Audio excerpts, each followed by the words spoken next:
Hidup Anies dan Purbaya untuk 2029 atau 2034 atau 2039. Terus Jokowi dan Gibran mau kemana ini?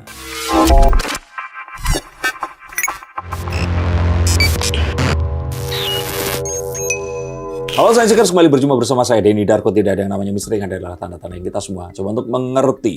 Mengemuka pasangan antara Mas Anies dan Purbaya, melihat dua orang ini yang sudah memiliki masa saat ini, apalagi Pak Purbaya sedang menikmati Purbaya efek, di mana seluruh Indonesia seakan-akan mengeluh-ngeluhkan prestasinya. Betulkah ini prestasi atau hanya sebuah janji saja yang memang belum saatnya diminta untuk buktikan perwujudannya? Oke, Mas Denny Darko, ini menurut survei dari lembaga riset Indeks Politika Indonesia, elektabilitas Pak Purbaya tiba-tiba melonjak naik, nomor 2 tertinggi setelah nomor satunya sudah jelas Pak Prabowo, mengalahkan beberapa figur politik seperti Wapres Gibran Rakabuming Raka, ada Anies Baswedan, Ganjar Pranowo, hingga Gubernur Jabar yang diidolakan banyak orang juga, yaitu Deddy Mulyadi. Kita bahas dari sini dulu nih. Menurut Mas Denny Darko, kenapa dan apakah ini bisa bertahan dan dipelihara hingga 5 tahun ke depan? Karena tidak punya partai. Nah, itu. Makanya mereka ini dianggap sebagai perwakilan masyarakat yang tulus, yang benar-benar memperjuangkan perjuangan masyarakat. Dan mereka ini dianggap sebagai sebuah perjuangan yang suci, yang tidak dipengaruhi oleh keinginan dan kelicikan partai. Nah, seperti itu. Jadi seakan-akan ada sebuah hal yang negatif saat seseorang ini diajukan oleh partai politik atau menjadi bagian dari partai politik itu tadi. Dan saat orang-orang ini tidak menjadi bagian, masyarakat ini seakan-akan memiliki harapan untuk ayo kita lawan, ayo kita musnahkan semua keburukan yang terjadi di masa lalu yang sama aja. Politik is politik. It's just cara melakukannya, mau pilih jalan yang apa, udah itu aja. Oke. Tapi maksudnya keterkenalan Pak Purbaya ini nggak kaleng-kaleng karena berhasil menyalip salah satu, ya kalau kita bilang pejabat yang cukup tenar, yaitu Pak Deddy Mulyadi sendiri. Cuman justru banyaknya yang mencanangkannya itu Pak Purbaya sama Pak Anies, bukan sama Pak Deddy. Ya karena berusaha melawan pihak-pihak yang otoriter gitu dianggapnya. Kayak dulu misalkan saat saya masih umur 20-an ada band Nirvana, Green Days, itu kan band-band yang dianggap melawan kemapanan, berusaha untuk merubah tatanan seperti itu. Ini mereka dianggap sebagai orang-orang yang berani melakukan perubahan terhadap tatanan di mana orang berkuasa selalu menang, di mana seseorang yang memiliki jabatan itu akan memiliki kesewenangan. Dan kekuasaan yang dianggap milik orang-orang tertentu dan nggak bisa direbut, ini seakan-akan digoyahkan dengan kehadiran dua sosok ini tadi. Tapi saat mereka nanti jadi penguasa, ya Pak Purbaya kan jadi penguasa juga. Ya kita harus menunggu Pak Purbaya setelah 5, 7, 8 tahun, 2 periode paling nggak. Nanti kita akan baru ngobrol lagi. Kalian masih suka atau malah kalian pengen meng-cancel lagi. Oke, tapi kalau dipasangkan dengan Pak Anies itu mungkinkah atau gimana? Di pikiran orang-orang ini mungkin, sambil mereka bermimpi, ngelamun, ya kan, sambil mengetik kebencian dan ketidakpuasan terhadap pemerintah. Tapi kita tahu bahwa politik ini tentang power, dan power itu cannot be changed. Mereka ini harus di-shifting, nggak bisa kayak sulap hilang, harus digeser atau dipindahkan atau dirusak. Lah kalian punya pilihannya cuma seperti itu. Jadi artinya akan selalu ada kekuatan-kekuatan yang besar. Apakah itu oligarki atau kekuatan lama, kekuatan dari luar negeri yang harus ditoleransi dan diajak kerjasama. Jadi nggak mungkin saya berencana untuk membuat sekolah gratis, saya berencana untuk susah. Kita tetap harus melawan hal-hal yang memang sudah existence ini tadi. Dan mereka ini memiliki jejaring yang sudah sangat kuat. Betul itu bisa dirubah, tapi nggak dengan cara yang radikal seperti ini. Pasukan revolusi. Tapi kalau kita bilang ya, maksudnya keterkenalan Pak Purbaya dan banyaknya masyarakat yang suka dengan Pak Purbaya ini tidak lepas dari kontrol ya Pak Presiden Prabowo. Maksudnya ini bukan hal yang tidak disengaja kan sebenarnya, hingga acting masyarakat yang cantik aja itu. Ya, hingga masyarakat tuh banyak dan sebaiknya ya banyak menteri dan juga gubernur serta bupati yang berakting yang sama. Yang mungkin Pak Purbaya memang disiapkan untuk posisi itu maksudnya sekarang ini. Nah, lantas bagaimana pada akhirnya kalau memang bahasanya masyarakat ini justru nanti akan meng-cancel Pak Purbaya itu sendiri? Ya pasti, gitu.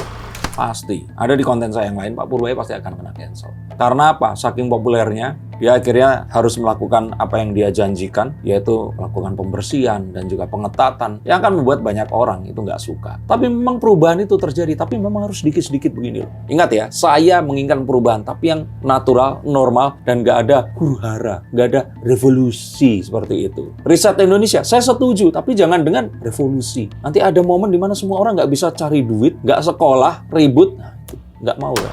Tapi kan seperti yang kita tahu juga, pendukung Pak Purbaya, maksudnya elektabilitas Pak Purbaya udah sebanyak itu, apa memang sengaja Pak Purbaya ini dibiarkan dicintai sebegitu banyak masyarakat, nanti Pak Prabowo akan ditimbulkan memerankan ya menjadi penyelamat lagi pada akhirnya dan menaikkan elektabilitas dia lagi, atau apa memang seperti itu tujuannya? Nanya aku jawab sendiri.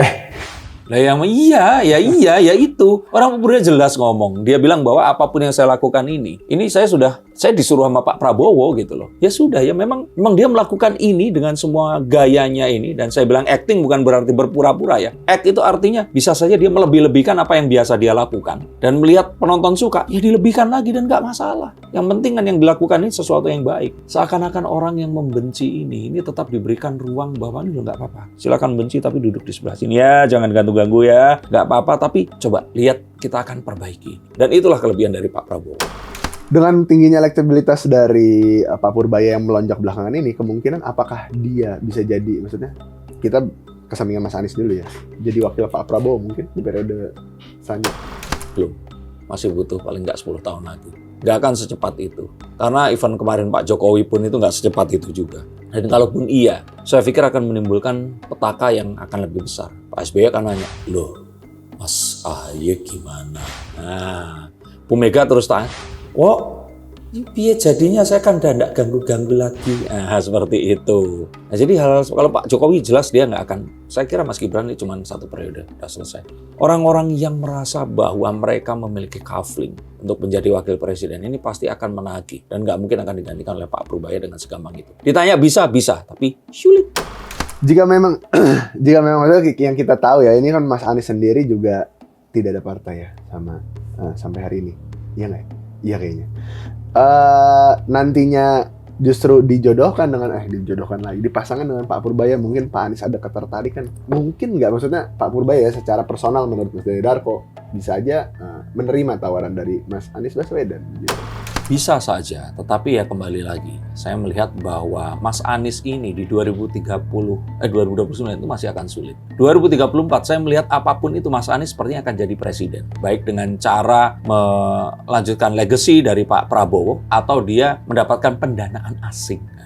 Untuk maju dan akhirnya menang itu ada, tapi ya kembali lagi. Kalau menang ya artinya pasti akan ada perlawanan. Ada sebuah huru-hara yang akan terjadi, tapi yang nggak menakutkan seperti yang saya perkirakan. Tapi saya mendorong lebih baik ya Mas Anies ini berpartai lah Mas. Lebih baik masuk ke dalam permainan yang memang, mohon maaf, ada kotornya itu. Tapi memang perubahannya tuh nggak bisa sedrastis hitam dan putih. Memang harus melalui jalan kotor itu tadi. Nggak bisa enggak. Karena ini semua baru akan bisa, mungkin saya kira cukup benar-benar ideal dan bersih itu setelah 2034. Saat Gen Z ini itu berusia 30 tahunan, 28, seperti itu.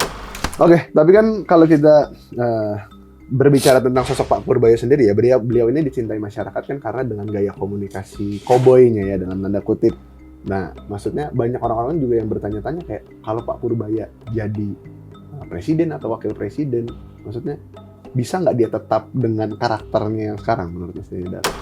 Saya kira bisa, tapi ya kembali lagi. Karakter ini kan nggak selalu akan bisa gini loh. Cancel itu kan sesuatu serangan yang masif terstruktur untuk menyerang satu pihak. Pak Jokowi aja yang memang dari dulu sampai sekarang itu tetap mempertunjukkan karakter kesederhanaan, kebersahajaan, itu aja tetap diserang. Ya dia akan bisa, tapi ya cancel itu masih akan tetap ada. Jadi ya ngapain? Tujuannya begitu terus kan biar nggak di-cancel, tapi begitu terus saja akan di-cancel.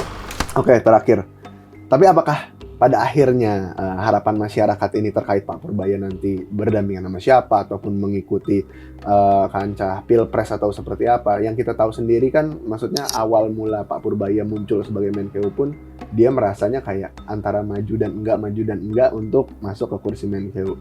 Nah, dari secara personalnya sendiri menurut Mas Dedar kok Pak Purbaya ini akan panjang nggak karir maksudnya di perpolitikan ini? Akan panjang kalau dia masuk ke partai politik dan akan bisa menjadi wakil presiden kalau dia masuk ke partai politik. Otherwise akan sulit karena satu-satunya ya kendaraan tumpangannya cuma Mas Anies itu tadi. Selain Mas Anies?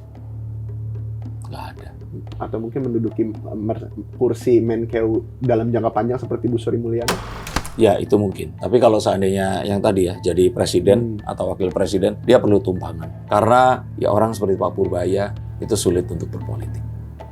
Bagaimana menurut pendapat kalian? Silahkan tuliskan komentar di bawah sini. Apakah kalian termasuk pendukungnya? Jika tidak, tuliskan juga. Terima kasih. Sampai jumpa dan salam.